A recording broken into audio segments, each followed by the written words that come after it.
The claim that I'm going to be refuting today is that exercise is a preventative medicine. First of all, there's no argument here. I found myself asking where the controversy is. Saying exercising is a preventative medicine, kind of like saying fruit is good for you, junk food is bad for you, kind of obvious. So I started to look at the supporting claims that she made. Her first supporting claim that was that exercise improves your mood and relieves stress.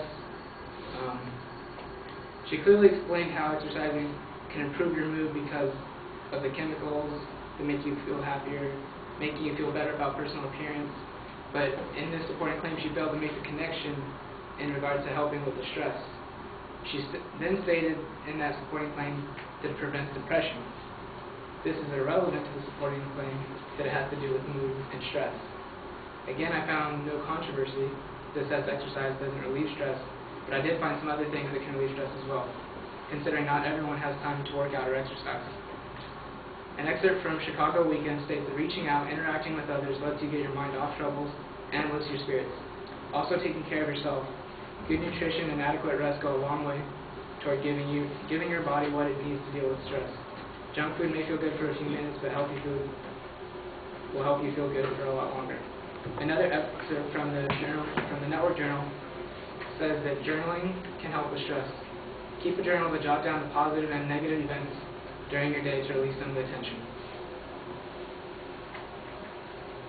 Then going into her second supporting claim, which was exercise helps you manage your weight.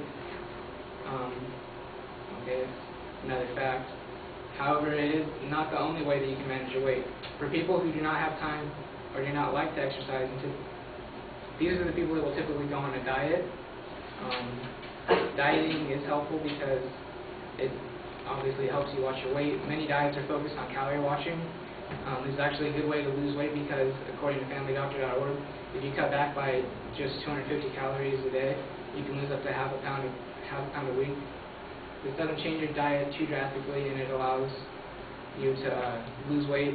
Half a pound a week does add up, so that's another way you can lose weight. You don't need to exercise, like it's a fact, but it's not the only thing you can do. Her third supporting claim was that exercise combats chronic disease. It does, but not everyone should exercise. There are people with disease that cannot help themselves by exercising. Someone with a heart or lung condition isn't someone that should go out for a jog. Not everyone can go exercise. But I did find that even little things such as even breathing differently can help combat the chronic disease. In an article from the Network Journal, it talks about how diaphragmatic breathing can help. Diaphragmatic breathing can reduce your heart rate and decrease your blood pressure.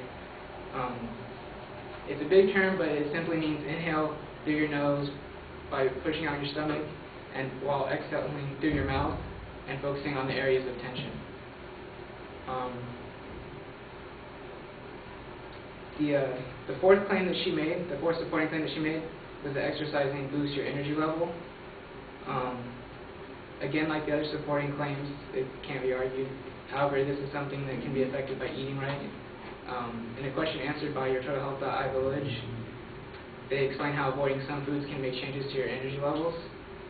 Cookies, baked goods, candies, sodas, these foods are loaded with simple sugars and cause quick energy boosts. But because of rising insulin levels, they also create just as quick a decline, often leaving you more drained than before. Caffeine, also an effective short-term solution for some, can have a negative rebound effect. If you do have a caffeine habit, work on slowly eliminating it from your diet. That way you can be in touch with your natural energy. She then went on to her fifth claim, which was exercising helps promote better sleep. The fifth claim, she talked about exercising increases energy levels, which is another proven fact. But in her fourth claim, she states that exercise at night can keep you energized and awake. Now, granted that she says exercise in the day promotes better sleep, many work in the day can only exercise at night, which makes that a little contradicting, causing those who can only work out at night to stay awake longer, which would not exactly allow them to get better sleep. Her sixth supporting claim was that meditation is a form of exercising, which is a preventative medicine, but she failed to describe what meditation is and how it is a significant preventative medicine. She stated that it allows a person to focus on controlling their body with precise movements and lengthens and strengthens muscles, which is good to know, but I did not see the connection with her supporting claim and attempt to say how getting stronger is a preventative medicine. My advocate didn't really have a controversial claim, so I tried to focus on the evidence that she provided. No one would say that exercising is bad for you.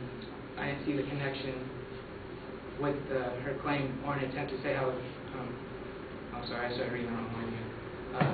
There's no one that would say exercising is good for you. However, I stated in my argument that there are other things you can do that have the same benefits as exercising.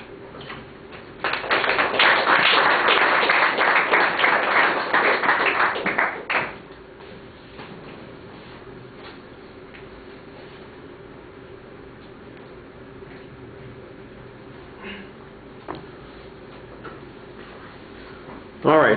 You labeled the advocate's claims very clearly. You signposted all the secondary claims as you got them, so it's easy to follow. Your analysis on each of the points basically challenges whether or not there's a controversy or an argument on any of these points, and you kind of explain your reason why you don't think there's much argument on each of those points, I thought, pretty well. For example, you used a hypothetical on that first point, and later on you suggested that there's not much dispute about what the statistics are. But you tried to minimize the benefits in a couple of interesting ways, typically by showing that some alternative approach also achieves such results, or by challenging the impact that this kind of exercise is going to have in the long run. And I thought that those were okay ways to go about doing what you were trying to do.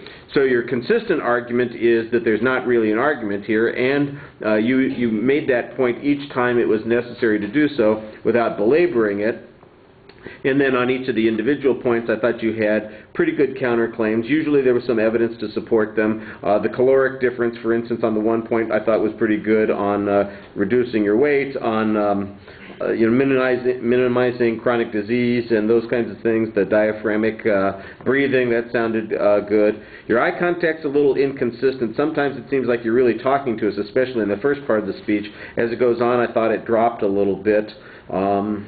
And at the end, I think that you had a pretty good summary, but it seemed like you got a little stuck or lost at one point, and that just didn't have quite the same impact that I thought it was going to have. All right, thank you.